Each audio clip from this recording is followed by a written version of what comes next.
Russia और Ukraine में जारी तनाज़ा की। जी हां, आज रशिया और यूक्रेन में जारी जंग का तीसरा दिन है और दुनिया पर तीसरी आलमी जंग का खतरा बढ़ गया है। फ्रांस के सदर मैक्रो का इंतबाह है, लंबी जंग के लिए दुनिया रहे तैयार, ये जंग लंबी चलेगी। तो फ्रांस, रशिया और यूक्रेन में जारी तनाज़ा के हवाले से इस वक्त का बड़ा अपडेट आपको बता दें।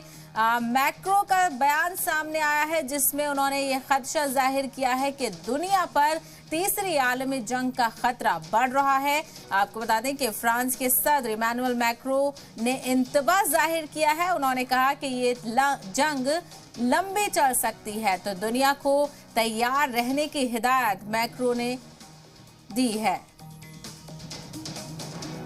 तो रशिया यूक्रेन में लगातार जंग देखी जा रही है। आज जंग को तीसरा रोज हो गया है, तो वहीं तमाम तर ममालिक से इस मामले पर रद्द-ए-अमल सामने आ रहा है। तो वहीं फ्रांस के सदर मैक्रो का बयान सामने आया है जिसमें उन्होंने आलमी जंग का खतरा जाहिर किया है। दुनिया पर तीसरी आलमी जंग का बड़ा खतरा उन्होंने बताया है।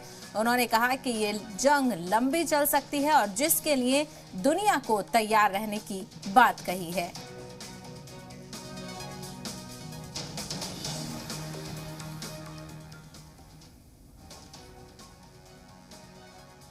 तो इस वक्त का बड़ा अपडेट रशिया और यूक्रेन में जारी तनाज़ा के हवाले से आपको बता रहे हैं। दुनिया पर तीसरी आलमी जंग का खतरा बढ़ रहा है। फ्रांस के सदर इमैनुअल मैक्रो का ये बयान सामने आया है जिसमें उन्होंने सीधे तौर पर दुनिया को तैयार रहने की सलाह दी है, जिसमें उन्होंने कहा कि ये जंग जो है वो तवील हो सकती है, लंबी ये जंग चल सकती है रशिया और यूक्रेन की।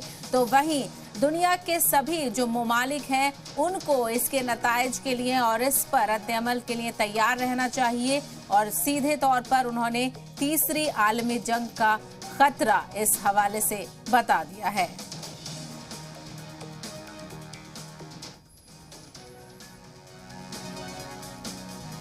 तो रशिया और यूक्रेन में इस वक्त जंग जारी है और आज तीसरा दिन हो चुका है। गुज़िश्ता 2 दिन कबल रशिया के सदर व्लादिमीर पुतिन ने यूक्रेन के खिलाफ जंग का ऐलान कर दिया था, जिसके बाद तमाम तर धमाकों की जो आवाज है वो यूक्रेन में सुनाई दी। बुरी कई तबाही खेज मंजर सामने आया और वहीं जो दूसरे ममालिक हैं उनके सदर का भी इस हवाले से रद्द-ए-अमल सामने आ रहा है, जिसमें हम आपको बता रहे हैं फ्रांस के सदर मैक्रो का बयान सामने आया है जिसमें उन्होंने इंतबाह जाहिर किया है कि ये जो जंग है वो तवील हो सकती है, ये जंग लंबी चल सकती है, जिसके लिए दुनिया को तैयार रहने की जरूरत है।